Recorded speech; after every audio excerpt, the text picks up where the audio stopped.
بسم اللہ الرحمن الرحیم۔ السلام علیکم ناظرین، کی حال چال ہے؟ امید کر دی تسی سارے ٹھیک ہوں گے۔ میری اور غلام حیدر کی طرف سے السلام علیکم جی پیارے ناظرین، آج ہم لوگ آگے کی تلاوت لے کر حاضر ہیں۔ سورہ یاسین کی کل 1 رکوع تک تلاوت کی تھی، آج اسے آگے کریں گے۔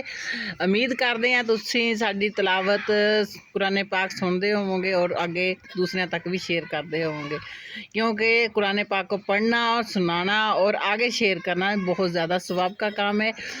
زیادہ سے زیادہ ثواب کمائیے، ویڈیو کو آگے سے آگے شیئر کیجیے۔ تو آج کی تلاوت شروع کرتے ہیں، پہلے رکوع سے لے کر اگلے رکوع تک انشاءاللہ۔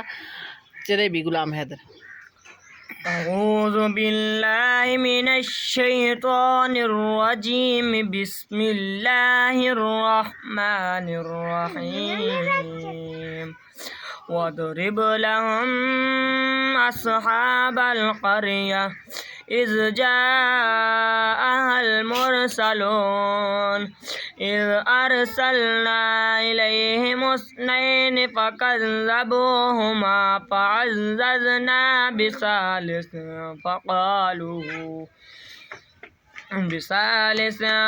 فَقَالُوا إِنَّا إِلَيْكُمْ مُرْسَلُونَ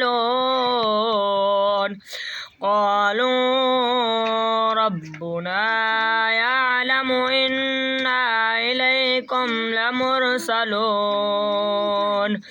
قَالُوا إِنَّا تَطَيَّرْنَا بِكُمْ لَئِن لَّمْ تَنْتَهُوا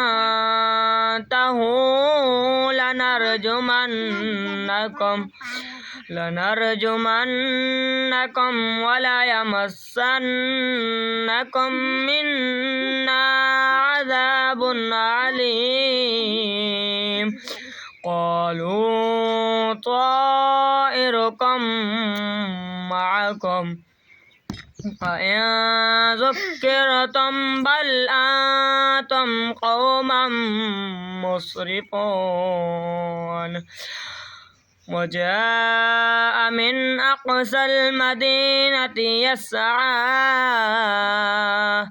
قَالَ يَا قَوْمِ اتَّبِعُوا الْمُرْسَلِينَ اتَّبِعُوا مَن لَّا يَسْأَلُكُمْ أَجْرًا وَهُمْ لَا يَهْتَدُونَ۔ جزاک اللہ، ماشاءاللہ جی۔ آپ لوگوں کو آج کی ہماری ویڈیو کیسی لگی اور کمنٹ میں چھوٹا سا کمنٹ ضرور کر کے بتایا کریں، تو اس سے بچے کی حوصلہ افزائی ہوتی ہے۔ آپ لوگوں کا کچھ نہیں جاتا، آپ لوگ دل سے شیئر کر دیا کریں آگے، اور دل سے کمنٹ کیا کریں تاکہ ہمیں پتہ لگے آپ لوگ کہاں کہاں سے ہمیں دیکھ رہے ہیں، کس شہر سے دیکھ رہے ہیں، کس جگہ سے دیکھ رہے ہیں، کیونکہ ہم لوگ آپ لوگوں کا دل سے شکریہ ادا کریں۔ ہمیں اسلام آباد سے روزانہ کمنٹ آتا ہے